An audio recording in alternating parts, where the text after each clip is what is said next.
My process for coming up with a dance usually begins with me just in a studio going with some improvisational movement and trying to capture it on film. So I work with what I like to call moves. It's sort of like stop motion animation, where I'll create a move, just improvised, and then I'll stop. I'll try to just follow it to its completion, maybe a couple seconds, and then I'll create another move and stop, and then another move and stop. And as I create, I'm trying not to think or judge what's coming out. It's almost like free word association or like a stream of consciousness exercise with dance. And thanks to being able to catch it on video, then I'll go back and I'll look at what I've created and try and arrange it into some sort of phrase. 5, 6, 7, you finish on 1, 2, 3, 4, 5, 6, 7, 8.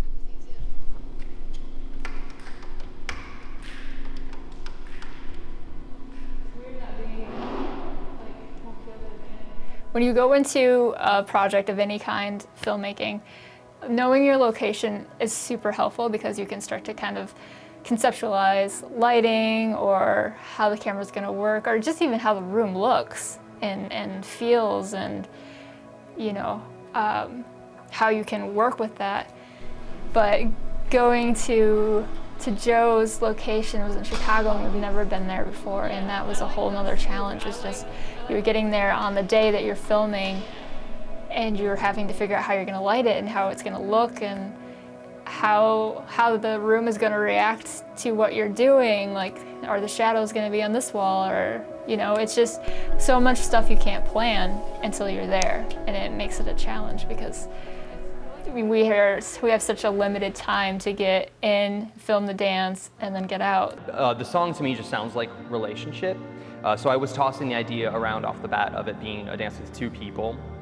At one point, I was thinking that it would be just a solo for one man. Again, because the song has such a singular point of view, I feel like, of the singer.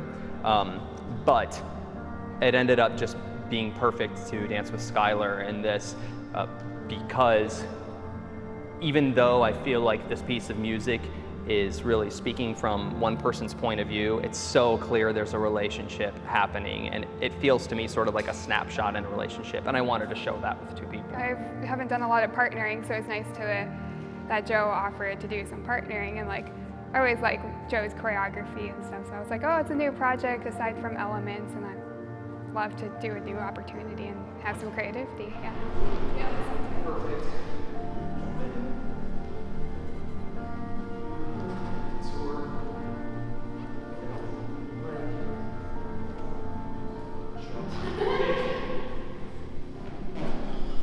I don't know why it was so crazy to me, but as soon as like they started picking each other up and doing stuff like that, my jaw was on the floor. When Jenny and Lonnie approached me, one of the really cool things about this project is there wasn't a set goal of having a set piece at the end of it. It was really about creativity and just seeing what would come out. And that was sort of a gift because I felt like I would go with the flow of creativity and not try and force anything. And I knew that what they wanted to film was the creative process. So I did challenge myself to leave some of that to happen in front of the camera, which I think turned out to be pretty fun, and I was really glad that everyone at Vixen was on board with that challenge. And I don't know what I'm doing here, but I'll figure that out in a minute. And then exactly, I'm gonna join you here, and then I'm gonna add a move when we stand up. Just if I'm trying to tell a story, generally, I'd like it to be solid by the time it gets on stage. And that's simply as a dancer, as a performer. It's a lot easier to have something to work with, I feel like.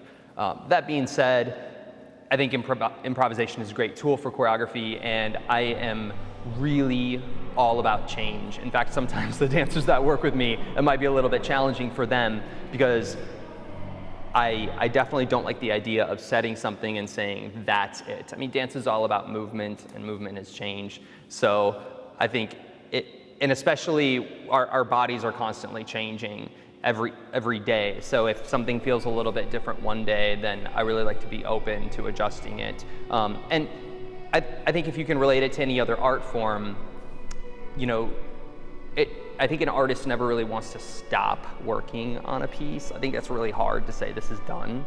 As filmmakers, it's probably really hard to say this is edited, it's finished.